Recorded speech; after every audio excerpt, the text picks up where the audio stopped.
साथीहरू म त मुला अचार व्यापारी बन्छु जस्तो भयो फाइनल्ली हैन। यो अचार धेरैले मन पराउनु भयो है। त्यो कारणले गर्दा मैले फेरि बनाउन लाएँ मैले अचार। अनि अब घरमा छैन, घरमै खानालाई बनायो यो अचार हैन।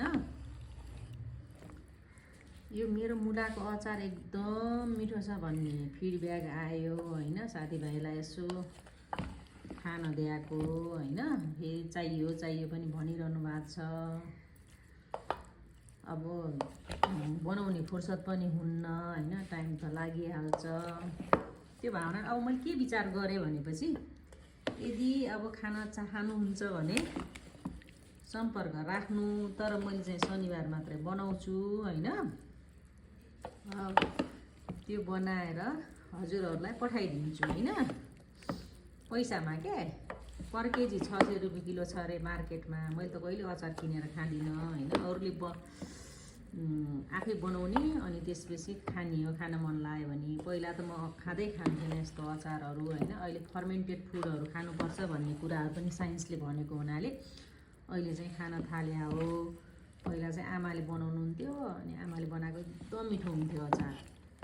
खुब खाइन्थ्यो, अलिअलि खाइन्थ्यो, धेरै त खाइन्थ्यो त्यो बेलामा, तर मिठो हुन्थ्यो आमाले बनाएको अचार। तर अब आमा नि हुनुहुन्न, अब आफै बनाउनु पर्यो। अब फर्मेन्टेड फुड खानुपर्छ भन्ने कन्सेप्ट पनि आइराखेको छ हैन। त्यो हुनाले अचार पनि फर्मेन्टेड नै हो हैन। त्यो कारणले अलिअलि घर परिवारमा अहिले हाम्रो फ्यामिलीमा अलिअलि खान थालेका छौँ यो अचार हैन। तर यो अचार चाहिँ एकदम मिठो भयो भन्ने फिडब्याक आएको छ साथीहरूबाट। त्यो हुनाले अब यसलाई किन नगर्ने त, मार्केटिङ गर्नु पर्यो भनेर मार्केटिङ मैले पहिला गर्ने हैन। अब एक दुईजनाले भने रोजगारी पाउनुहुन्छ। यो साँच्चै भन्दा मार्केटिङ डिमान्ड बढ्यो भने त माग पनि बढ्छ। डिमान्ड बढ्यो भने माग बढ्छ। डिमान्ड बढ्यो भने सप्लाई पनि गर्नुपर्ने हुन्छ। त्यसको लागि स्टाफ पनि चाहिन्छ। 2-4 जना दिदीबहिनीहरू रोजगारी पनि पाइहाल्नुहुन्छ। मेरो यो अचार मिठो भएपछि त अब सप्लाई त गर्नु पर्यो नि त, साथीहरूलाई चखाउनु पर्यो। त्यो हुनाले चाहिँ अब खाने भए सम्पर्क गर्नु होला। अब आउने शनिबार त मेरो फुर्सद छैन हैन।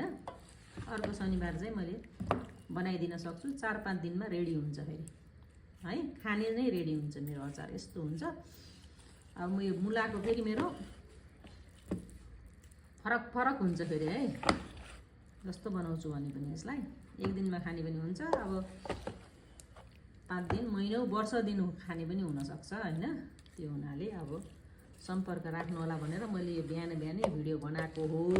यो अचार चाहिँ घरलाई नै हो है। घरमा आउन चाहनेहरूलाई चाहिँ मैले भात सहित यो अचार खान दिन्छु भन्दै नमस्ते भने बाई बाई।